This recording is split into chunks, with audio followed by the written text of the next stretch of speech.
Enquanto seu alarme da manhã toca alto, você se pergunta: por que eu o configurei tão cedo?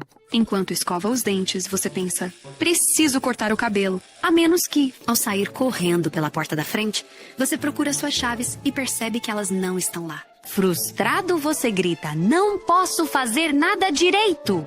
Justo a tempo de notar seu vizinho. Ser pego falando consigo mesmo pode ser embaraçoso.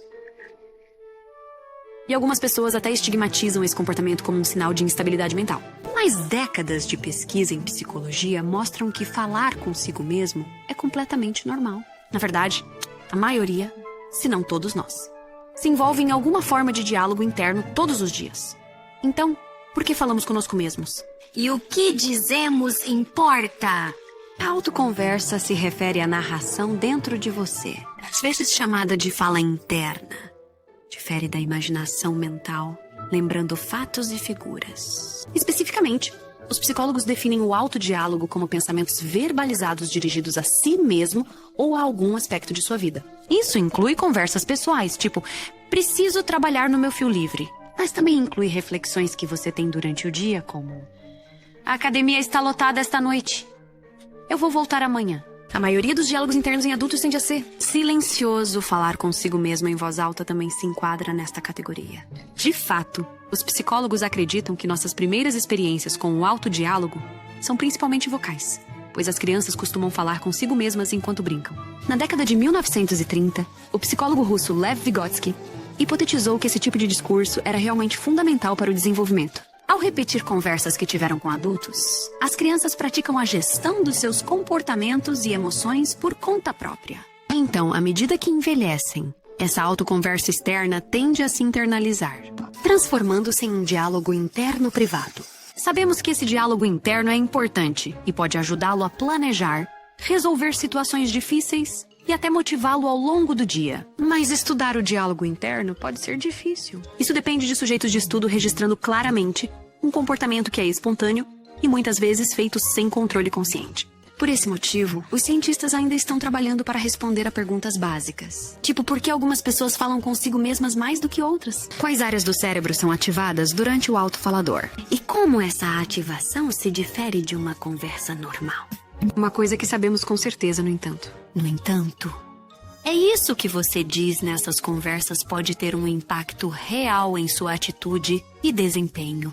A realização de um autodiálogo que seja instrutivo ou motivacional tem mostrado aumentar a concentração, impulsionar a autoestima e ajuda a lidar com as tarefas do dia a dia.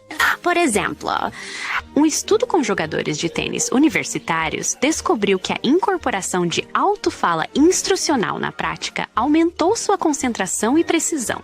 E assim como conversar com um amigo pode ajudar a diminuir o estresse, falar diretamente consigo mesmo também pode ajudá-lo a regular suas emoções. A autoconversa distante é quando você fala consigo mesmo, como se estivesse em conversa com outra pessoa. Então, ao invés de "eu vou arrasar nesse exame", talvez pense: Caleb, você está preparado para este teste? Um estudo descobriu que esse tipo de autoconversa era especialmente benéfico para reduzir o estresse ao se envolver em tarefas que induzem a ansiedade, como conhecer novas pessoas ou falar em público. Mas onde o autofalante positivo pode ajudá-lo, o autofalante negativo pode prejudicá-lo. A maioria das pessoas se critica ocasionalmente, mas quando esse comportamento se torna muito frequente ou excessivamente negativo, pode se tornar tóxico. Altos níveis de autocrítica negativa são frequentemente previstos de ansiedade em crianças e adultos. E aqueles que constantemente se culpam por seus problemas e ruminam sobre essas situações geralmente experimentam sentimentos mais intensos de depressão. Hoje existe um campo de tratamento psicológico chamado terapia cognitivo-comportamental, ou TCC, que está parcialmente focada em regular o tom da autoconversação.